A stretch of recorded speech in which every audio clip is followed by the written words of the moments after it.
finally. Gee, Christmas, am I working hard to catch every one of these fish. Oh, thank you. There is always going to be that situation where we're looking for new patterns. It starts becoming a grind, a mental grind and a physical grind. You go out and you have one bad trip, two bad trips. Next thing you know, you're in a slump. So if you're watching this video, it probably means that you've been in a slump at one time or another. Well, don't feel alone, because it happens to everyone, no matter if you're a professional tournament angler or a weekend angler just trying to pick up a few fish out here. So today we're going to be really focusing on some physical things that you can do. There's been a lot of talk about, how tough it is mentally, and how to get your mind set when you're in a slump, how to get out of that slump. We're going to kind of put that on the back burner today, and we're going to discuss more of a few of the physical things that you can do out here, changing baits and how you move around and just how you go about your day of fishing. And hopefully I'll give you a few suggestions today so that next time you get in a slump, you can go out and try some of these things, and you're going to be able to work yourself out of that slump back into catching a few fish a little quicker. What you do to get out of a slump in, I'll say, from winter transitioning into summer is going to be different than what you do, say, transitioning from summer into winter. So today, because we're out here in October, we're going to be talking about transitioning from the summer bite into the fall bite, and it's a little different everywhere you go. And a lot of what I'll be talking about today are ideas that you can use not only here on the Delta where I'm fishing today, but anywhere in the United States. It's kind of a mindset that you're going to have and a philosophy that you're going to use. So first of all, let's talk about the baits. And for me, I've been fishing through the summer, and I'm using a lot of plastics, slower moving baits, and I'm putting it in front of fish and letting them look at it and come up to it and grab it. When that starts to transition off, the water starts cooling off, the bait starts moving around, and these fish go into a fall bite. The one thing that I start to think about is starting to move to faster moving baits, and more the baits that would be considered reaction type baits. And those baits would be crankbaits, spinner baits, lipless crankbaits, jerk baits, chatter baits. Although we probably have used a lot of those baits through the summer months, I'm really going to be concentrating on those baits. And the first thing that I want to say is, when you start choosing your baits and transitioning through your baits throughout the day, you want to make bold decisions. For instance, let's just say we've been on a crankbait bite in the summer, and we are fishing a little shad color crankbait. And maybe you get out there, and this has been the one that you've been catching them on. You get out there on a day where all of a sudden this one's not, you're catching a few fish, but some of the fish are just slapping at it. They're not really committing to this bait. And you think, I got to change this a little bit. So what you might do is make a very small decision, and maybe we'll change the size from this size to this size. Maybe we'll change the color a little bit. Maybe we'll add a little blue back or a little green back. We'll make minor decisions. What I do when I am out here in the fall and I'm in a funk and I'm not catching something on this, I will make a bold, on this color or size, I will make a bold decision, and I will go from this to this. Size-wise, I always want to change up, and if I'm using a bigger size crankbait, I'll go to a little bitty crankbait. You're not tweaking things now. You're trying to think out of the box and just get bit. Remember, we're not catching fish out here. We just need to figure out something that's going to be a little different than what we're doing. Don't be afraid to go from chartreuse to a matted color to a bright crawdad color. Make those big, bold decisions, and sometimes that's going to pay off for you. Let's talk about another real key factor when it comes to being in a funk is how you move around and the areas that you fish. Obviously, you're going to fish your A spots and your B spots, but when those aren't panning out, you really want to start changing your philosophy and start moving around. You're going to move around quicker, and you're going to hit different spots with a different mindset. And what I'm going to do here in just a minute, I'm going to pull up the power poles, and we're going to run around, and I will go to a few specific locations that I can kind of really explain what I'm trying to get across to you. So when I am fishing that fall to winter pattern, and I'm thinking that the fish are going to be moving, they should be in a fall bite, they should be moving around chasing bait fish, I'm number one going to keep faster moving baits on my line. I'm going to keep a variety of baits. So here on the Delta, I will keep this time of year, I'll keep a jerk bait on. I'll keep it in a couple different colors, and I might go gold, and I might go, standard color, changing my colors up, and I'll change sizes too. I may have something this size on, and I may have something this size on. So I'll have some jerk baits on. I'll always have a lipless on. I will make sure that I have a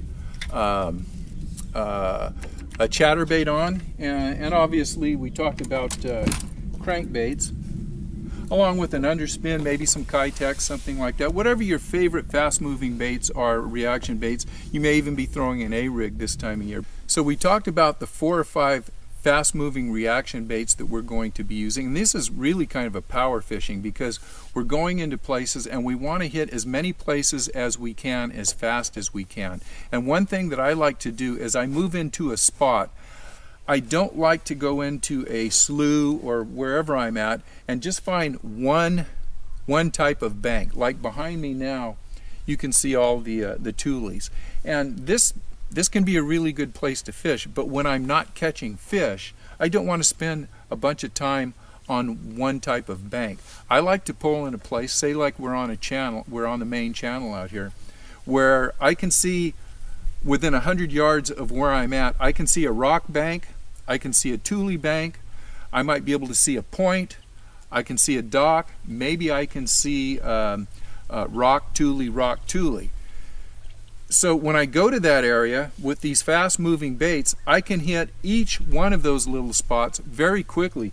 And as you rotate through these baits, you may only want to be throwing 4 or 5 casts with maybe a crankbait, and then you want to set that rod down and throw a half a dozen casts with the chatterbait, set that rod down, and rotate through all of your power fishing baits. You not only want to rotate through the baits, but you want to throw a half a dozen casts with each bait on the tule bank. You don't get anything, pull up and just go right across where we talked about maybe you've seen a rock bank. Doesn't have to be a bank that you've caught fish on before. It just has to be something different than what you've been fishing. So you go over to that rock bank and you'll power through the 4 or 5 baits that you're using, and maybe as you go through the day you're obviously going to be changing sizes and colors. This is going to do a couple things for you. When it comes to help putting together a pattern and you're changing baits a lot and types of bank that you're fishing, when you start to catch fish or you start to get bites, hopefully the pattern will be, you know what, I've been out here an hour, I've gotten 3 bites, and 2 of them have been on rock banks with a jerk bait. The other one, it was on a dock, and I got that on a crankbait. Well, that could be the start of a pattern. So as you go to the next area and move around, you're looking for hopefully some place that has that rock bank and maybe a few docks around, and see if that pattern holds. So if you see a minor pattern like that, hopefully that's something that you can build on, and you'll start to, as you're moving up and down the river, figure out, hey, here's a place that has more rock, and maybe it has a dock, or maybe it has tules and points, whatever it is you're getting bid on. You'll start looking for those types of places. Now, you're still going to be fishing them very quickly with a variety of baits until something really jumps out at you.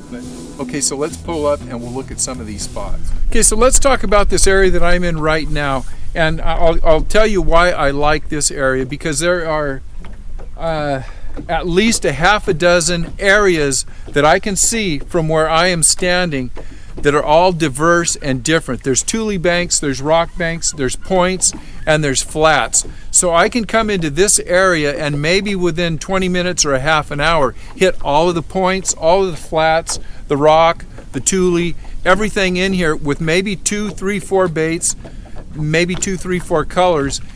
See if I can develop a pattern. If I don't, I can get out of here. If I catch a fish here or there, I can take that information, and then as I move down the channel or into a slough, I can start building on what I learned here.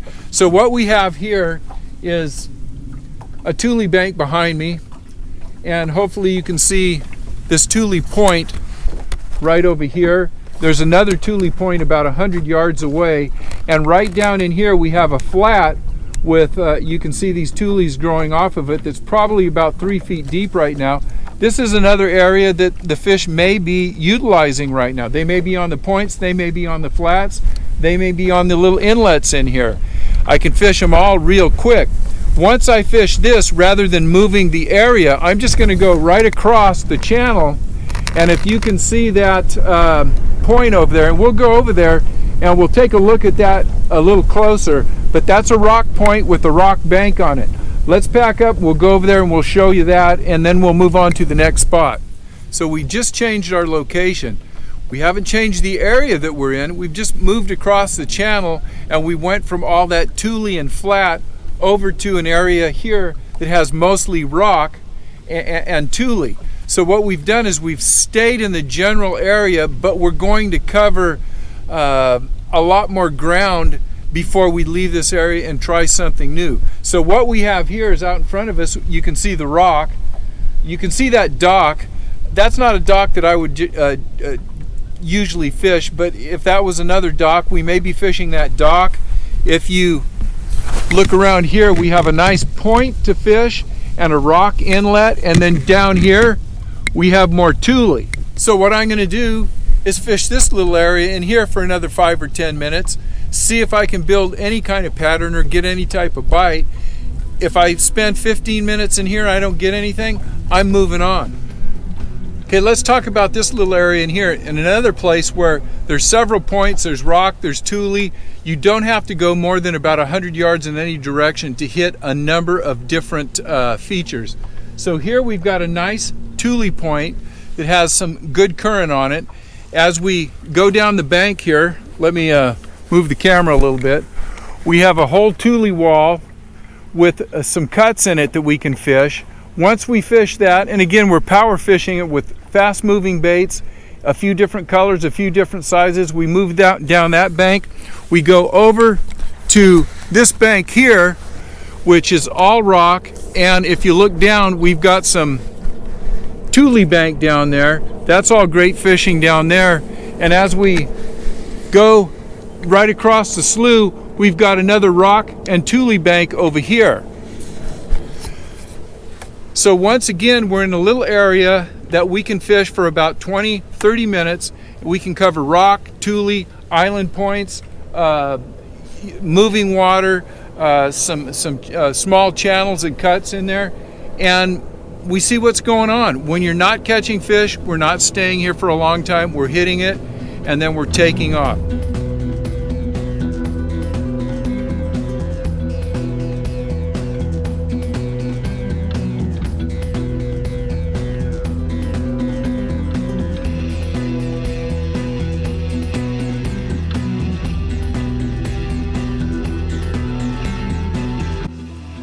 So in closing, I'd like to just thank you guys for watching. If it's been helpful, make sure you hit the like button, make sure you subscribe.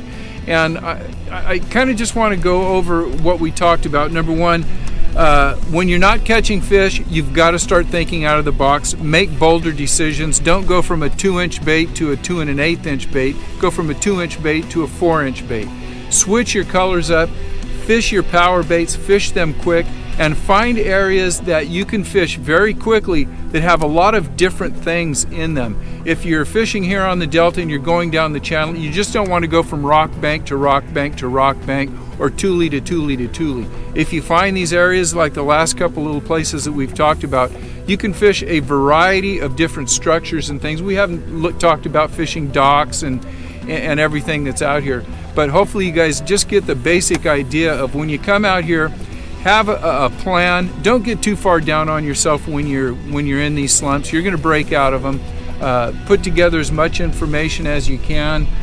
Come out, fish hard, and just move around, power fish, and have fun doing it. So with that, thank you guys for watching. We'll see you on the river.